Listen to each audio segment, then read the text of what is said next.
మంది, ఒకరు కాదు ఇద్దరు, 60 మంది పిల్లలు పుట్టానే అయ్యా అప్పుడు జన్మరాహిత్యం అంటే నేను నాగుడు, నేను ఇంత ప్రతిభావంతుని కదా, నన్ను ఆరోపణలు చేసిన విష్ణు అని చెప్పి గట్టిగా అయ్యా ఓ మహావిష్ణు అని గట్టిగా ప్రార్థిస్తాడు.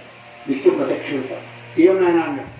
అయ్యా అందరి వల్ల నాకు జరగాలంటుంది కదా, ఏమి నాకు ఆర్డర్ వచ్చింది, ఏంది 60 మంది పిల్లలు ఇచ్చావు ఏంది కదా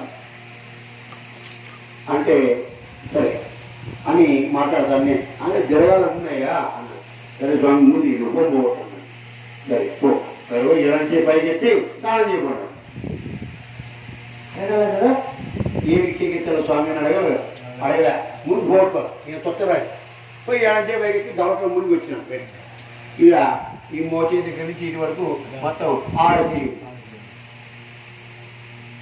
స్వామి ఏమి ఇట్లయింది అన్నాడు. అడగల ముందు అడగదు కదా, ఏదైనా అడిగితే కదా తెలిసేది.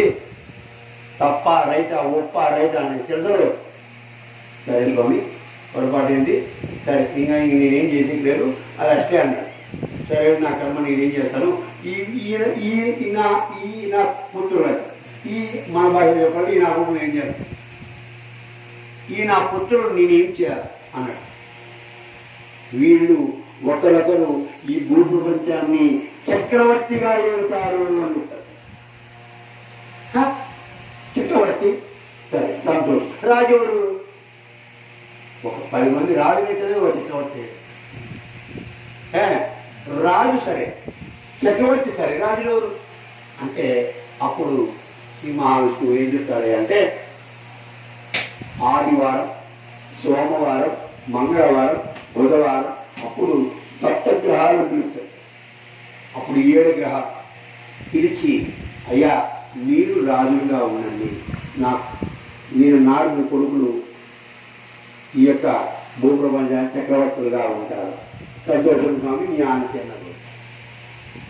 స్వామి పేరు పెట్టేది ఇంకా అన్న మళ్ళీ అయిపోతుందా సరే చెప్పి ప్రభవ శుక్ల ప్రభవ విభవ శుక్ల ప్రమోదూత ప్రజోత్పత్తి అని అన్ని 60 పేర్లు పెట్టింది.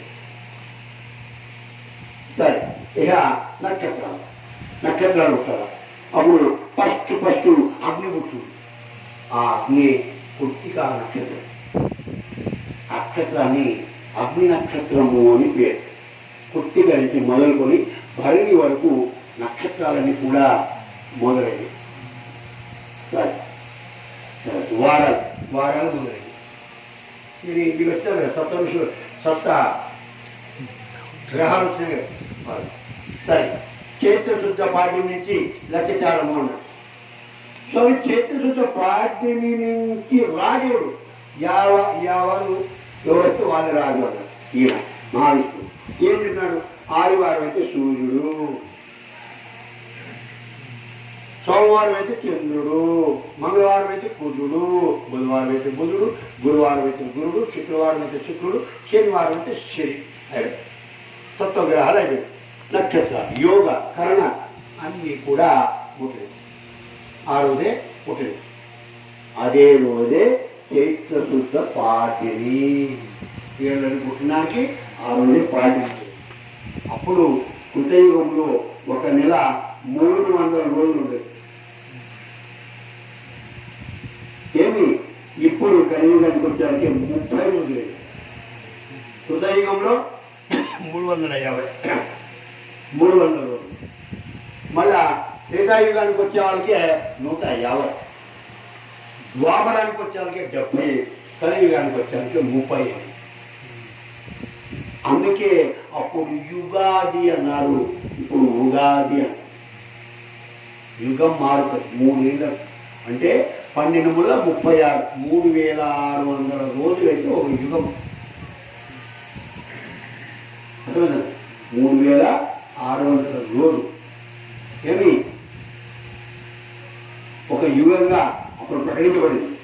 సరే అలాగా అది యుగాది, తర్వాత ఉగాది. అది యుగం మారేదానికి మొదటిది చైత్రశుద్ధ పాడ్యమి కాబట్టి అది లెక్కాచారం. కాబట్టి వారిలో ఇదంతా కథ వింటే ఇన్ని ఫలితాలు వస్తాయి అని చెప్పడానికి ఈ కథ చెప్పబడినది. కాబట్టి ఆ నారదుని కొడుకుల్లో 48వ వాడైనటువంటి పరాభవ మనల్ని పరిపాలించేకి చక్రవర్తిగా వచ్చినాడు. ఏమి గురువారం నాడు ఉగాది చైత్రశుద్ధ పాఠ్యం అయింది కాబట్టి మనల్ని గురువారం గురుడు రాజు మన పరిపాలించేకి వచ్చినాడు. పరాభవ స్వామి పరాభవ అంటున్నాడు, అందరికి అవమానాలు జరుగుతాయేమో కాదు. తప్పు. పరా అమ్మవారు, భవ ఈశ్వరుడు. పరాభవ అంటే పార్వతి పరమేశ్వరుడు. పరాభవ, పరాభవము అంటే అవమానం. ఇక్కడ తర్వాత పరా రక్షించినది, భవ కాపాడినది. రక్షించి కాపాడేదే ఏమి పరాభవ. ఇలాంటి పరాభవను కొందరు తెలిసి తెలియక మనకు పరాభవాలు ఎదురైతే మనకు పరాభవాలు ఎదురైతే అని చెప్పి అందరూ అనుకుంటున్నారు. ఇది తప్పు. తర్వాత ఈ సంవత్సరం ఈ ఊరికి పంచాంగంలో రాజు ఎట్లయినాడు, ఎందుకైనాడు, ఆయన ఫలితాలేని, ఆయన గురించి ఏం విషయాలు తెలుసుకోవాలో అని చెబుదాం.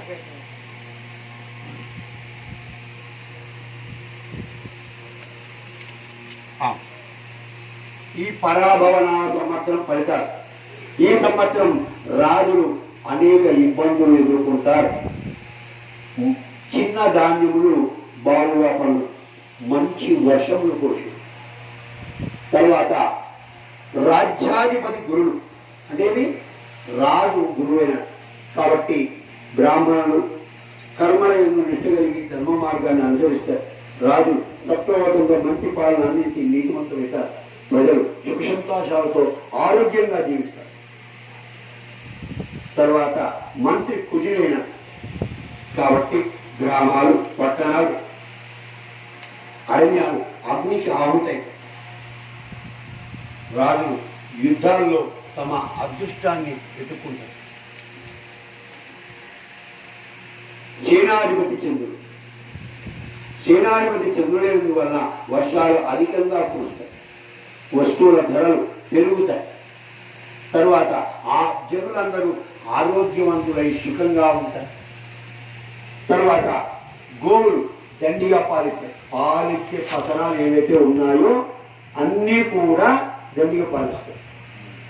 తర్వాత పంటల అధిపతి గురుడే అయ్యారు కాబట్టి శనగలు, గోధుమలు, పెసలు బాగుగా పండి నల్లరేగడి నేలలు, పసుపు కలరు రంగుండే ధాన్యాలు ప్లస్ చేనులు కూడా బాగుంటాయి.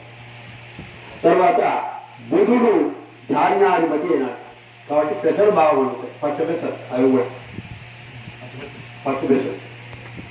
వర్షము బాగుగా కురీలు, పరిపాలకులు శుభ శత్రుభయంతో కాలం గడుపుతారు.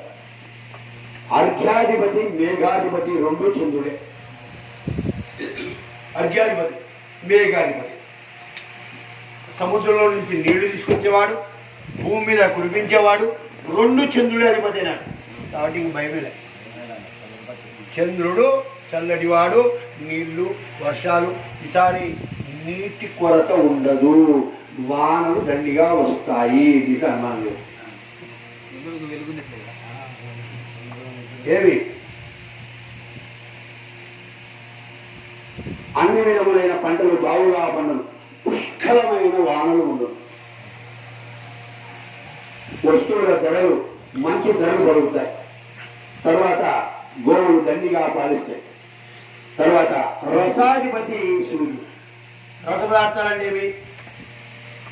పాలు, పెరుగు, నెయ్యి, తేనె, చక్కెర, బెల్లము, అన్ని రకాల నూనెలు అంటే మంచి నూనె, కొబ్బరి నూనె అన్నీ కూడా. తర్వాత ఉప్పు, ఇవన్నీ కూడా, బెల్లము. దీనికి ధరలు పెరుగుతాయి, ధరలు తగ్గుతాయి అంటారు. రసహీనులై ధరలు తగ్గుతాయి. తర్వాత నీరసాధిపతి శుక్రుడు. నీటి పదార్థాలంటే చెక్క సామాన్, ఇనుప సామాన్, ప్లాస్టిక్ సామాన్, విద్యుత్ సామాను అన్నీ కూడా, కంచి, ముత్యాలు, బంగారం ఇవన్నీ కూడా నీటి